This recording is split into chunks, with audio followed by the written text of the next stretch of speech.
Good morning, my friend. I hope you're doing well. It's Mind Change Monday. Are you ready to change your mind and change your life? I'm ready to get after it with you. I'm Dr. Lee Warren. I have got the most gravelly voice today. I've got something going on sinus-wise. It rained all day yesterday here in Nebraska and probably corn dust and all kinds of other things in the air. But apologize for my gravelly voice. And if you're seeing this video, I'm going to release this video as a paid subscriber bonus on Substack for the paid subscribers, and I hope that you'll be able to see that. And you can sign up for a free trial of all the paid content if you want to. You might want to hold off on that, though.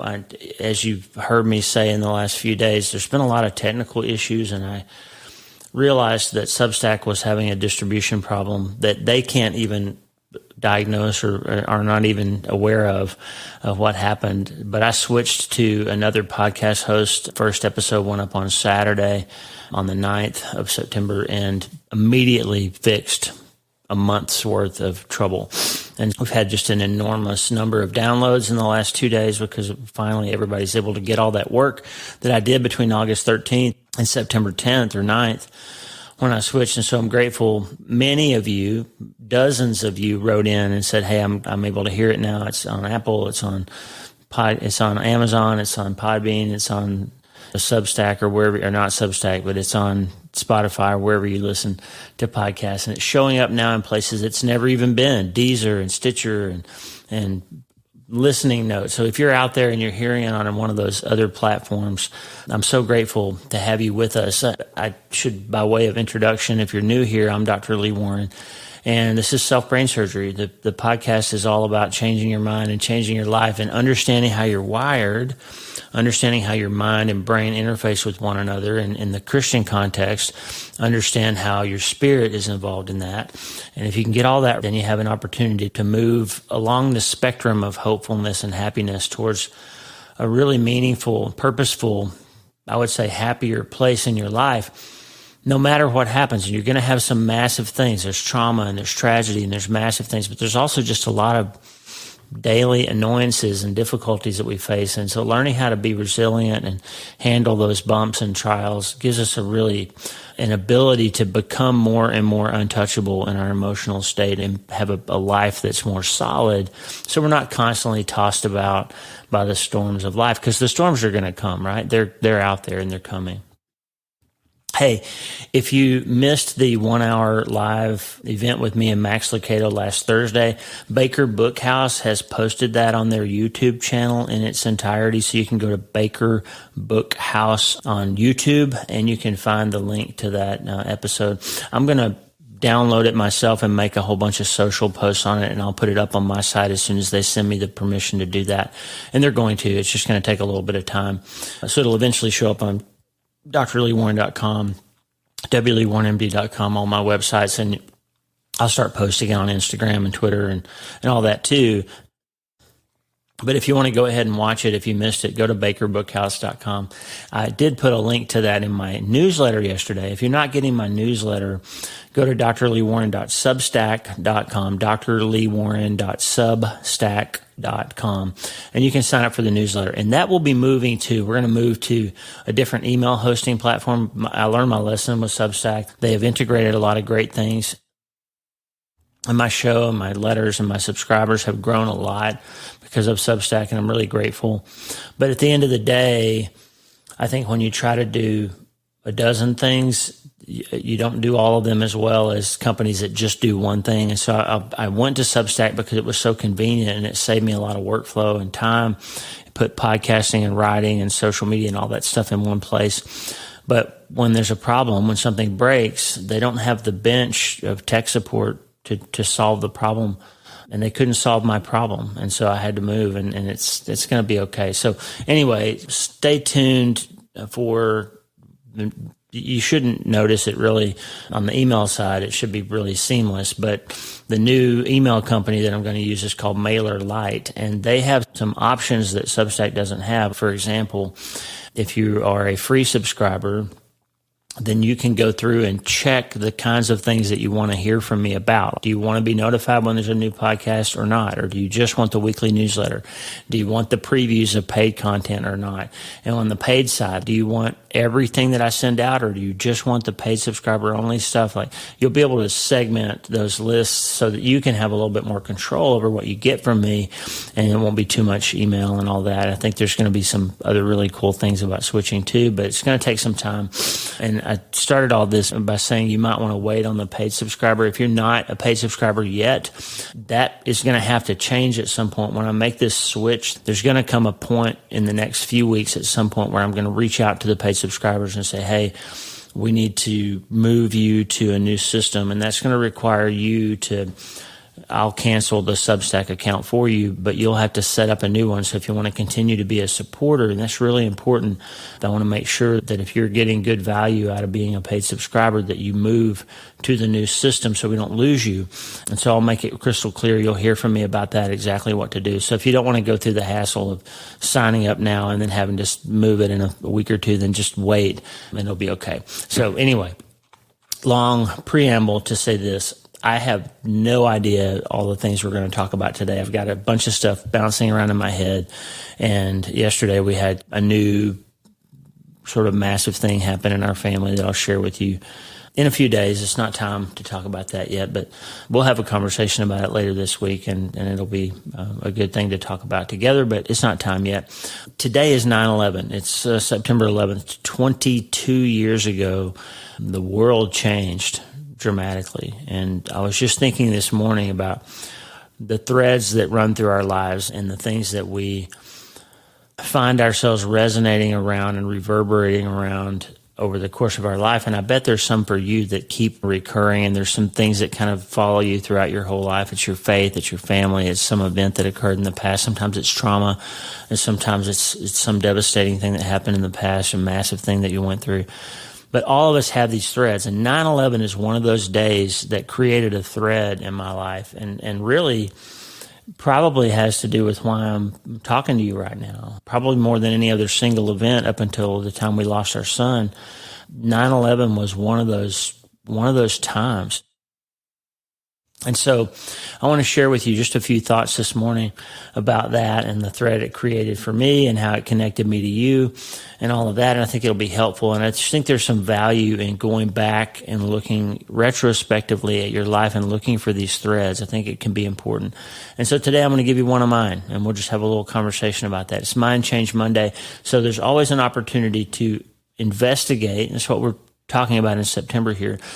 Always an opportunity to investigate how are things working for you. And if something's not working and you need to change it, and if you're new, if you haven't gone back and listened to the episodes from early September, go back and look at the Radical Mind Shift episode, because it's really important to make this understanding. If it's not working, okay, if what you're doing isn't working, and you keep finding yourself saying, I really need to make this change. I really need to stop this, start that, move this, quit that, marry this person, change that relationship. You really know it's time to do it, but you just can't do it. The reason why you can't do it is because of this one fact, that what got you here to this place where it's got to change, but what got you to that place isn't the thing that's going to get you to the place that you think you need to go. What got you here won't get you there, okay? Which means you've got to change some behaviors.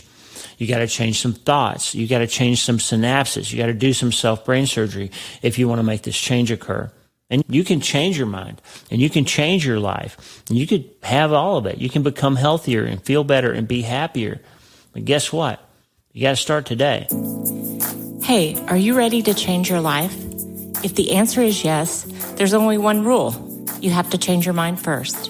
And my friend, there's a place where the neuroscience of how your mind works smashes together with faith, and everything starts to make sense. That place is called self-brain surgery. You can learn it, and it will help you become healthier, feel better, and be happier. And the good news is you can start today. Thanks, Lisa. Hey, so glad to have you listening today. I'm Dr. Lee Warren, and I live in Nebraska in the United States of America with my incredible wife, Lisa, my father-in-law, Tata, and the super pups, Harvey and Lewis. I'm a neurosurgeon and an author, and I'm here to help you harness neuroscience, the power of your brain, faith, the power of your spirit, and good old common sense to help you lead a healthier, better, happier life. Listen, friend, you can't change your life until you change your mind, and I'm here to help you learn the art of self-brain surgery to get it done. If you like the show, please subscribe so you never miss an episode, and tell your friends about it. If you tell 2 or 3 friends this podcast was helpful to you, imagine how much good we can all do around the world together. I'm Dr. Lee Warren, and I'm here to help you change your mind so you can change your life. Let's get after it. Thanks, Lisa. Hey, I'm really glad to be with you today, friend. It's 9/11. It's a somber day for the United States and really for the world in many ways. But it's been 22 years, and just hope you don't forget all that we went through. But there's a lot of changes that happened in my life personally. I'm sure in yours too, if you're from the United States, and really from lots of places around the world. 9/11 had some real lasting impact on all of us. I want to tell you, before we get started with this thread idea that I want to talk about today, so many of you wrote in and said, hey, I'm hearing you. I'm hearing you. Thank you so much. And I've tried to write back to lots of people, but there were maybe 100 people wrote in and said, I was able to hear it on such and such a player. So if I didn't write you back yet, I'm working on that. Yesterday, I had a tough day, so I'm not caught up on emails yet, but thank you so much for participating and letting us know that you're getting the message and listening out there. It's so encouraging to know that you're connecting. So one reader yesterday unsubscribed from my newsletter, and they put a comment in for why they unsubscribed, which I appreciate. Most people just unsubscribe and they don't ever tell you why, but this person wrote a note. She said, there's way too much preaching and not enough clinical content. Way too much preaching and not enough clinical content. And I'm glad she wrote that, but I want to tell you, my friend, I am not going to apologize for sharing faith elements and ideas from Scripture and ideas from good, solid Christian writers on my channel. And I'll tell you why I'm not going to apologize, because that's clinical content too. Okay? We're going to be talking in coming weeks about a lot of information that ties your neuroscience and your faith together. Lisa always says it, neuroscience and faith smashing together. That's how you produce real life change. And I want to just give you a little concept. This is going to show up in the next book of mine that'll be coming out hopefully in a year or two. Self-Brain Surgery manuscript and whatever it's going to end up being called. But that book's not going to be memoir. It's not going to be lots of stories about patients, and not going to be about our massive thing that happened. It's going to be about how you can change your mind and you can change your life. It's going to have a lot of science in it. It's going to have a lot of references and stuff from neuroscience that's crystal clear now. But it's also going to have a lot of faith elements and a lot of scripture in it. And the reason is because those two things in my mind are not separable. And so I am never preaching at you. My podcast is therapy for me too, okay? I'm sharing stuff with you that I think we all need to know and we all need to take seriously, because you can't change your life until you change your mind, okay? And I'm not the first person to ever say that. People have been understanding that all the way back to biblical times. And Paul said it clear. You want to be less anxious? Change what you think about. Pray more. Stop worrying so much. Think about good stuff. You'll feel less anxious. Be anxious for nothing, he says. And Max Lucado wrote a whole book about that, Anxious for Nothing. And I was so proud to have been the one that he called to be the neuroscience guy for him on that book. And he talked about it in the YouTube video that you can watch. If you go out to Baker Bookhouse and watch that YouTube video, Max reminded me and told you for the first time, because it's not in the book, it's not in the acknowledgments, it's nowhere. But Max and I spent, hours, 8, 10, 12 hours of my time back and forth on email talking about how the brain works, and he wanted to understand the neuroscience of the amygdala and the basal ganglia and all that. And he reached out to me, so I got to be his team doctor for that book. But he reached out to me because that's something I'm sharing with you already, and he knew that. And so, friend, I'm just here to tell you, I don't consider it preaching when I tell you something from Scripture that will help you change your mind. I consider it being a good doctor for you. So I'm sorry if it ever comes across like preaching. It's not. I'm teaching, okay? So today, I want to share a thread with you. 9/11, on active duty in the United States Air Force at Wilford Hall Medical Center, which at the time was the largest hospital in the Department of Defense. It was the biggest hospital in San Antonio. It served as a level 1 trauma center for the city of San Antonio as well as the military base. And at that time, we got patients from all over the world. If you had an acoustic neuroma or certain types of brain tumor, if you had epilepsy and needed a vagal nerve stimulator, they sent you to me. Like, I was the guy with my 3 partners there. From all over the world, you came there. If you were a dependent, a retiree, an active duty military person, you came to Wilford Hall at the time. It was the middle America version of Bethesda Naval Medical Center, Walter Reed out on the East Coast. But if you were anywhere in the Pacific or in the western half of the United States, you came to us. And so we were doing all kinds of cool stuff back then. And I was in my clinic on September 11th, 2001, when a senior airman came running in and said, "Dr. Warren, a plane just crashed into the World Trade Center." And I looked at my patient, and my patient looked at me and said, "Wow, we need to go see more about that." So all of us went down the hall. There was a lobby that had a television. There were probably 20 people standing around watching the television of this event that had just occurred, and we all saw the second plane hit. And I don't know if you remember that moment. I'm sure you do. But the first plane, we were all thinking, what a tragedy. The second plane, we were all thinking, holy cow, we're going to war. Like, once there's 2, it's an attack. It's not an accident. It's an attack. And of course, shortly after that, we learned about the 3rd and the 4th airplanes. But I can tell you, within an hour, and I was a young major. I was new to active duty. I'd only been in the active duty Air Force a month. I got there in August of 2001, right out of my training program in Pittsburgh. I went from Pittsburgh, in my residency, I went to San Antonio for a school, a short refresher course for officer training school. Been a while since I've been on active duty. And they sent us, anybody that had been in training for more than 6 years, they made you go through a course, a refresher course, before you went on to active duty.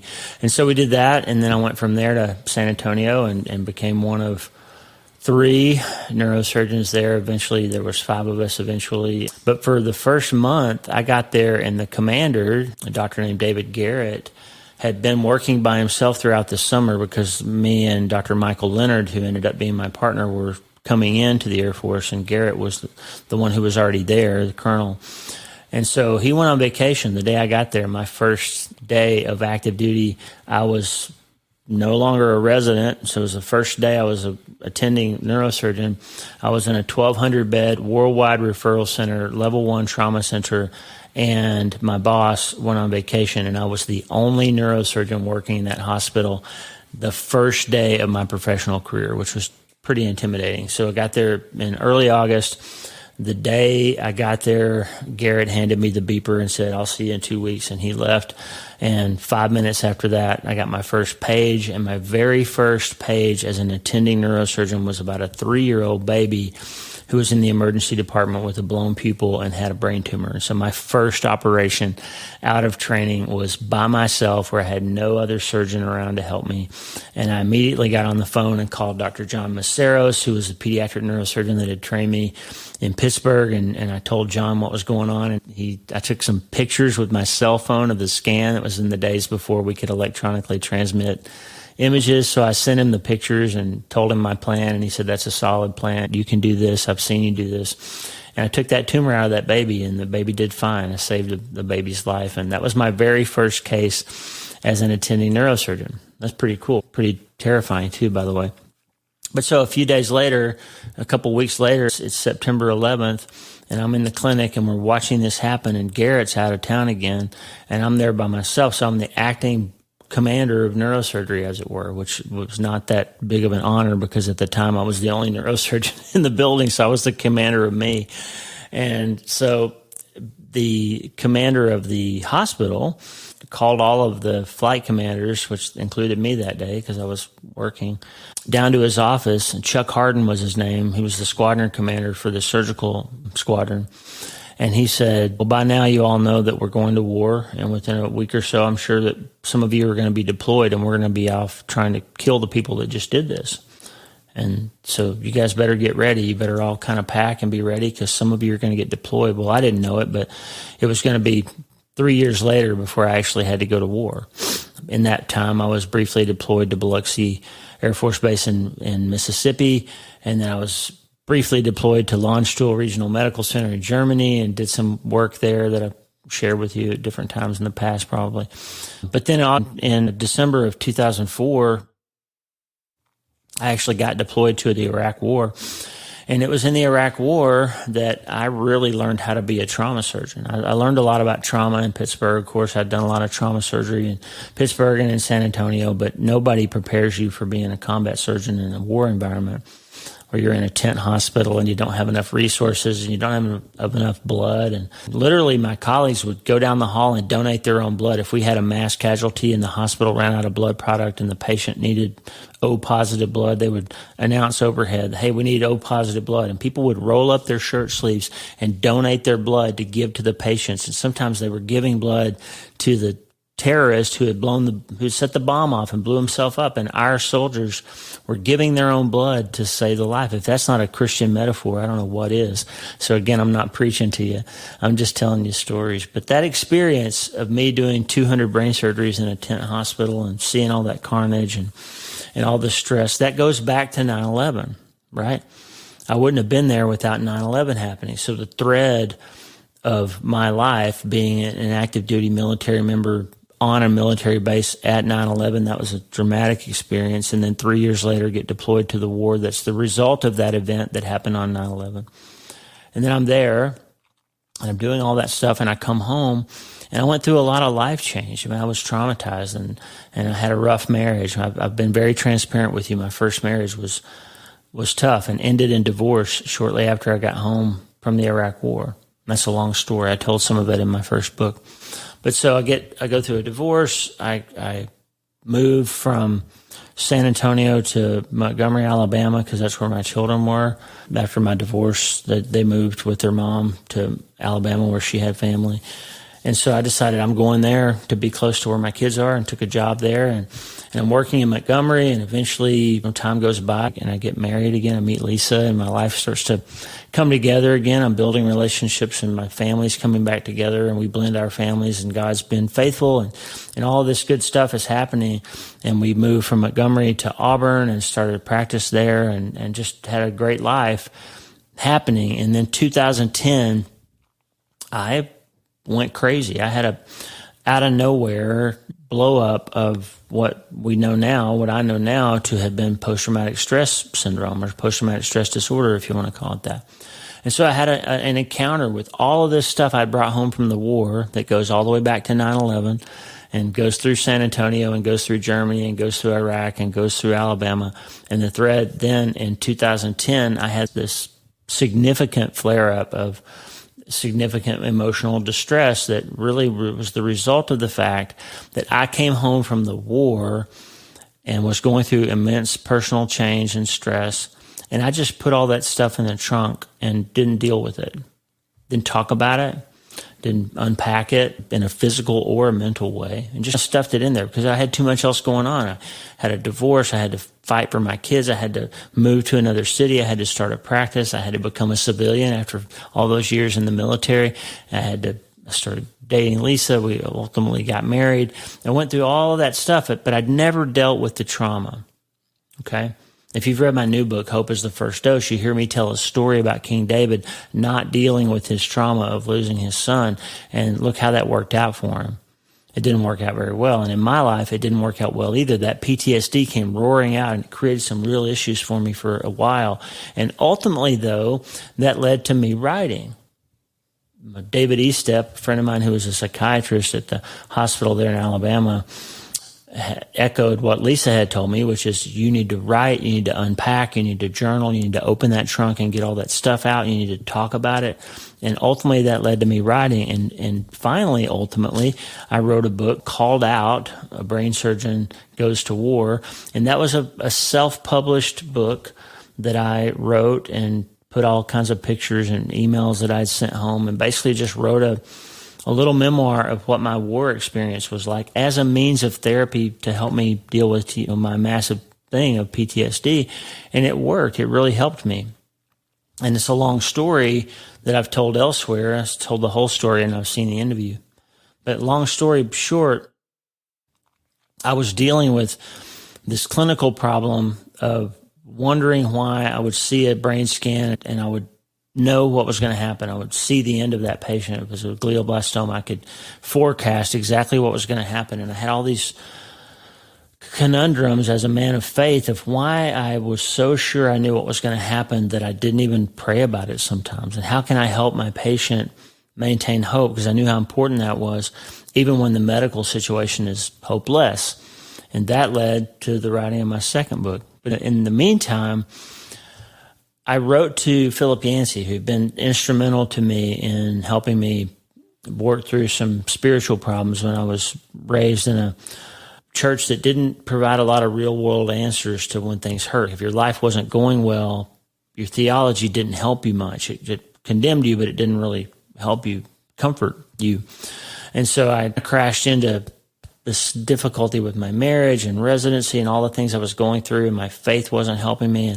And a friend gave me a copy of Philip Yancey's book, The Jesus I Never Knew, and his other book, What's So Amazing About Grace. And those two books really saved me. I mean, in this a very real sense. I remember standing in the locker room in probably 98 or 99 at Pittsburgh, changing into my scrubs, and I was weeping because I'd read this book, and for the first time in my life, I cried out to Jesus, and I was like, my faith, since I was 11 years old and I was baptized, my faith has been about me trying to save myself.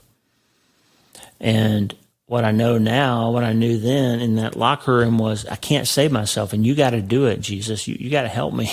And I believe, honestly, that was my conversion moment. Like, I had been baptized. I've been a Christian my whole life. I've been a student of the Word. And by the way, don't hear me wrong.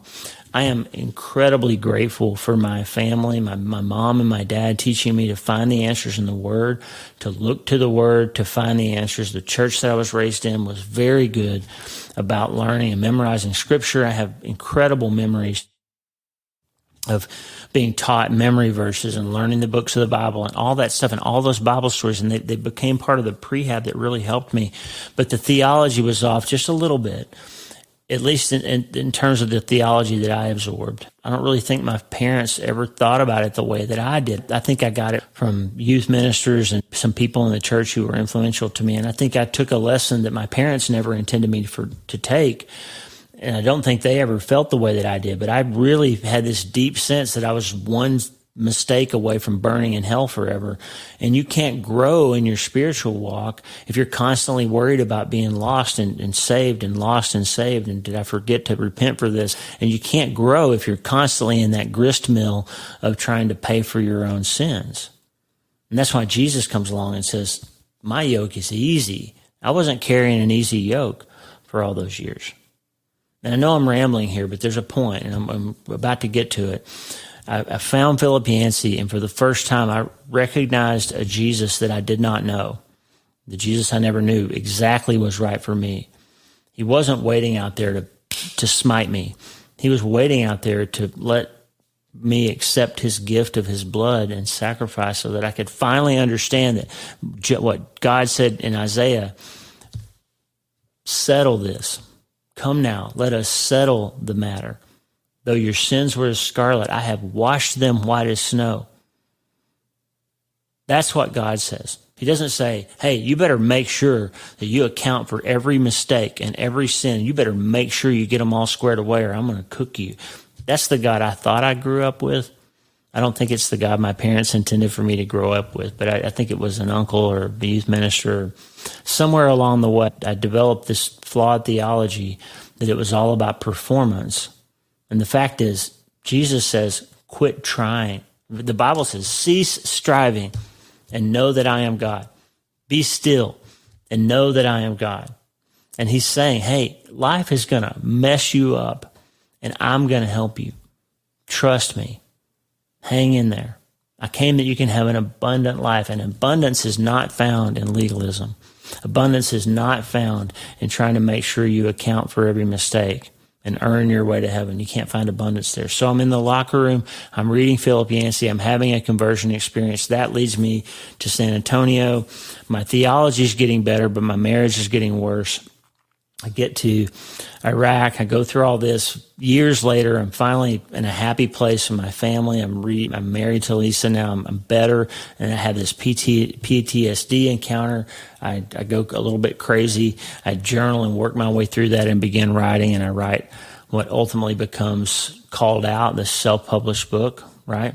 Then I write to Philip Yancey, and I say, hey, you don't know me from Adam. And by the way, Lisa's the one that told me, hey, she said, you keep talking about this problem, and you also keep talking about how you learn so much from Philip Yancey, and he's written so much about Where's God When It Hurts and all this medical stuff he's written with Paul Brand, Fearfully and Wonderfully Made, and all of that. Maybe he would be a guy you could bounce this question off of, and he could help you understand why you're having a hard time praying when you already think you know the outcome. So Lisa gave me the idea, and I reached out to the publisher. I didn't have any way to contact Philip Yancey, but there was a website that the publisher, I think it was Zondervan for one of his books, and it said contact the author. There's an email at Zondervan.com or whatever publisher it was. And I thought, yeah, I'll write this as a therapy, but I don't expect to ever hear from him. I don't think he's actually ever going to write me back.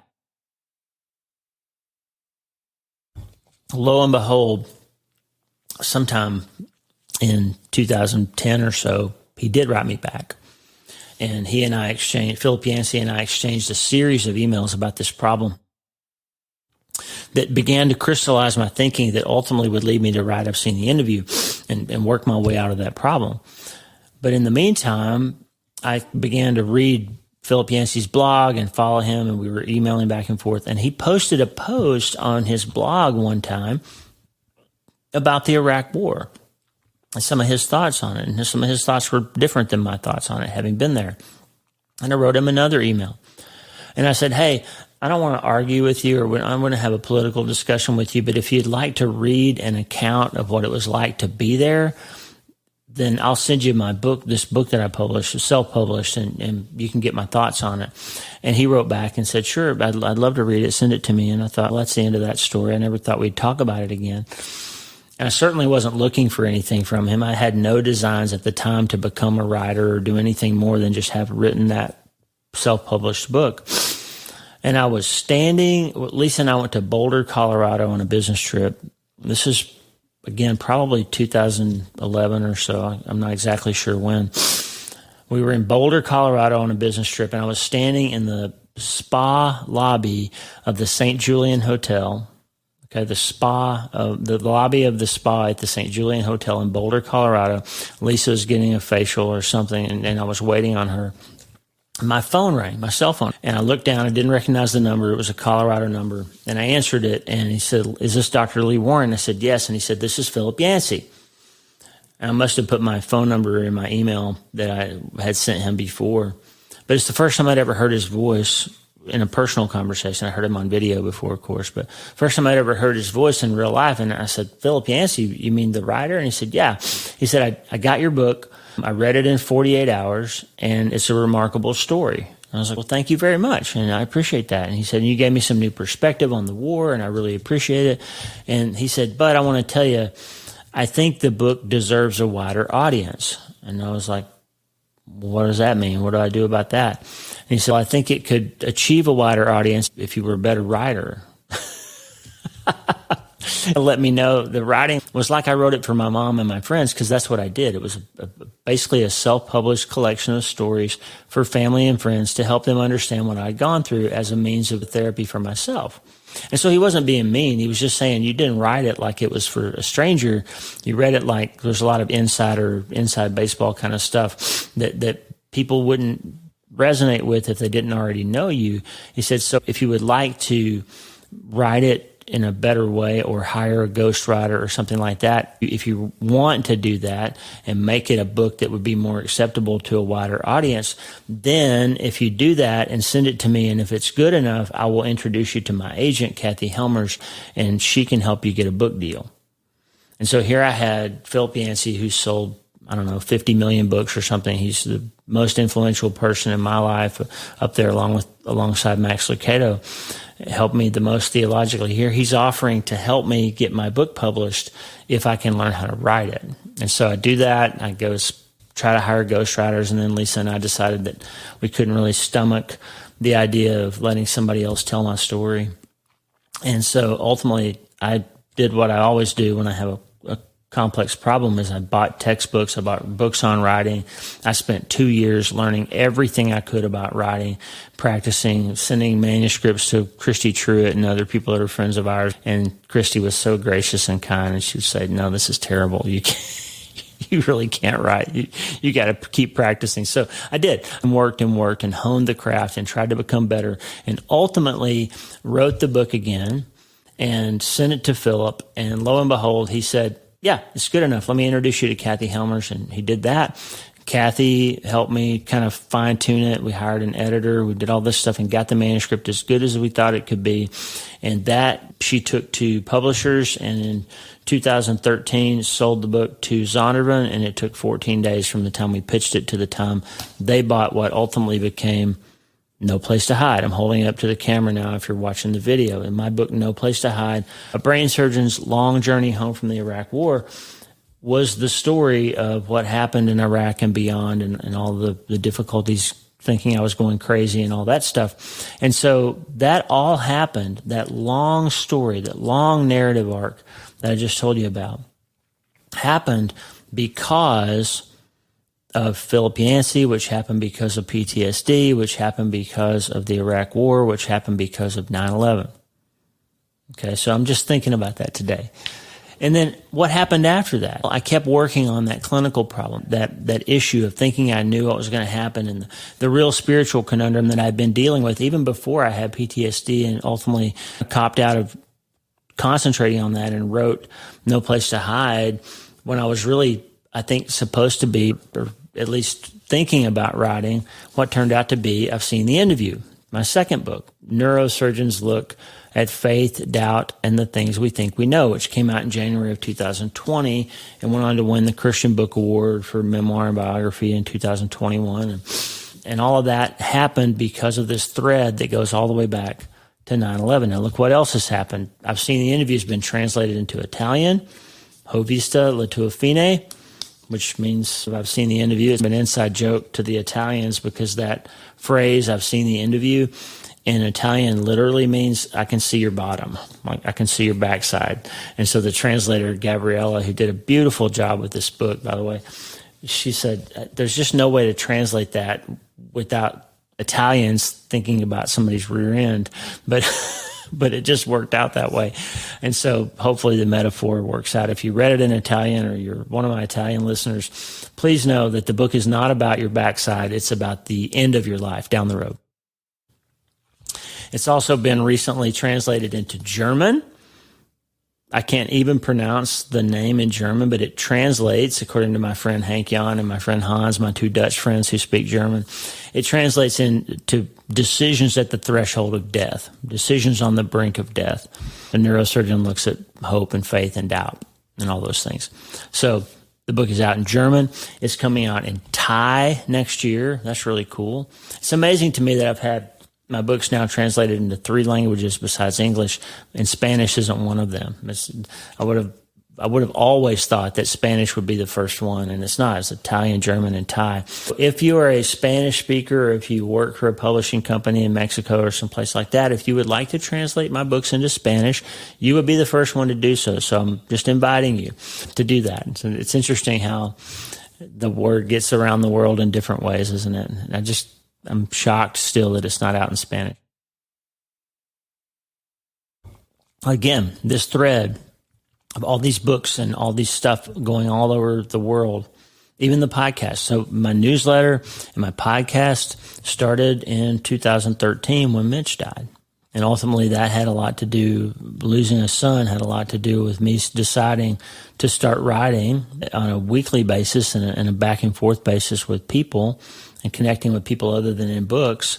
And that led to podcasting as a natural extension of just wanting people to hear my voice and being able to say, hey, I get that. I understand it. The whole purpose behind podcasting, by the way, is, at least the way I look at it, is there's a connection that you can have when you hear somebody that you can't have when you just read them.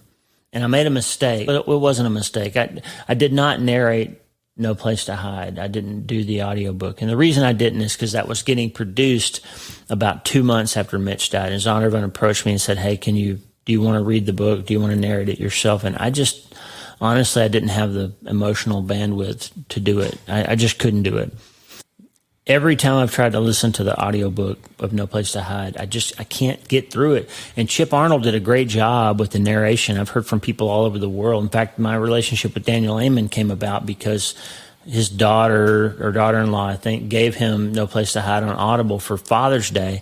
And he reached out to me to say that the book had meant a lot to him. So the audiobook was done well. It's just not in my voice. And it's not in the way that I would pronounce certain things or phrases, the way I would say them. And so I can't hear it and appreciate it the way I would like to because it isn't my voice. It's not my tone, my style. I don't mean literally my voice, but nobody can read your words like you can, right? So anyway, the long narrative arc here, the long thread of this whole episode is about this idea that goes all the way back to 9/11. And so I thought there was some value in sharing that with you. Like stuff that happens in your life, if you look back, you can see the trail of breadcrumbs that lead back to some inciting event, and it makes you who you are today. And as I talk about this story that I've been unfolding now for half an hour, almost 40 minutes, is just to say that I've seen the interview came out. That connected me to a larger audience around the world. It cemented the reality that I really am an author and not just a surgeon who's writing on the side. I mean, that getting the Christian Book Award did that, which to me, it did a psychological thing in my mind. Max Lucado was so kind to point that out to me that I don't know that I would have made the connection. He said, don't mistake this. Those people didn't read that book because you're a surgeon. The people who gave you that award didn't give it to you because you're a doctor. They gave it to you because you wrote a really good book. And you're really a writer. You need to write more. And at the time he said that, I had just begun the conceptual beginnings of what turned into this book that's now out, Hope is the First Dose, treatment plan for recovering from trauma, tragedy, and other massive things. Now, Hope is the First Dose is the story and self-help smashed together. It's not just memoir like my previous two books. It's self-help. It's learning a treatment plan for how you can change your mind and change your life. But it starts with the story of us losing our son, Mitch, and how we managed to find our way forward. I've seen the interview ends with the story of us losing Mitch and just a little bit of hope at the very end that, yeah, we're making it through. It's that we made it through, not how we made it through. And I felt ever since I wrote that, I've felt this nag, this tug in my heart and my spirit that I needed to show you the plan. I needed to help you unlock. And it took me a long time. So honestly, as I'm an accomplished surgeon, I'm comfortable with that. I know that I'm able to communicate in writing and in podcasting now, but I still have this little bit of imposter syndrome and the idea of writing self-help books. And I'll tell you why. I have this feeling that I need to explain to you why I can tell you what you need to do. And that's kind of what Hope is the First Dose has done. It starts with this sort of narrative nonfiction process of what we did and what happened to us. And then it morphs as the story goes along into here's what you can do too. Okay? The next book is going to be self-help. It's going to start, here's what you do. Here's how you go forward. Because I feel like we've come together in this journey all the way back from this thread that started on 9/11, and we've learned together that we can trust each other and that we can help each other learn. And now I'm ready to say, okay, here's the stuff I've learned and here's how you can apply it in your life, okay? But I just want to finish this kind of long, rambling story that Hope is the First Dose. I sold that manuscript to Waterbrook Penguin Random House, who published I've Seen the Interview. And in April of this year, we went over to Boulder, Colorado, and stayed at the St. Julian Hotel, which Lisa and I always stay when we go there. And I recorded the audiobook. So I recorded the audiobook for I've Seen the Interview because I didn't like how it sounded with my first book when I didn't record it myself. And I recorded this one too. I was given the opportunity by the publisher to record it. And we were there, and on a Tuesday night in Boulder of this year, we had dinner at the St. Julian at Jill's Restaurant with Lisa and Tata and Kathy Helmers, my agent from all those years ago, and Philip and Janet Yancey were there. And during the meal, it just occurred, and we had a moment where we all realized that we were in the same room at the same time, in the same place where Philip had made that phone call all those years before to tell me that he thought I could write books. And so we had this long narrative arc that landed in the St. Julian in the dining room of Jill's Restaurant in April of this year with this hopeful reunion of all these people who had connected over pain and over questions and over theology and over faith and over doubt and over 3 books now that started with a phone call, that happened because of an email, that happened because of PTSD, that happened because of the Iraq War, that happened because of 9/11. Now that's a thread that you can follow. Okay? So long podcast here this morning for me, just rambling and ruminating over some things that I've been chewing on to tell you this.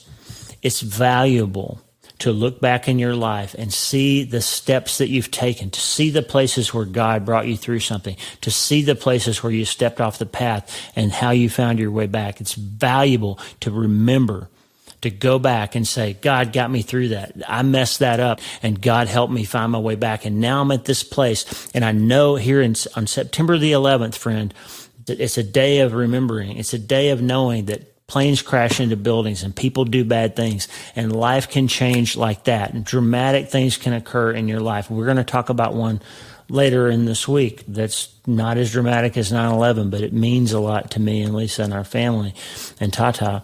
And we're going to share it with you later this week. But things happen like that when you're not ready for them. And your whole life can be changed. But just like I said in Hope is the First Dose, those 9/11 type moments, those sudden changes in your life, those massive things that come along, those traumas and tragedies and hurts of various sorts, they can be the thing that defines your life from there on out. But if you do that, if they become an idol, if they become the only thing that your life is about, if they become the biggest thing in your whole life, then that will limit how much you can become healthier and feel better and be happier in your life.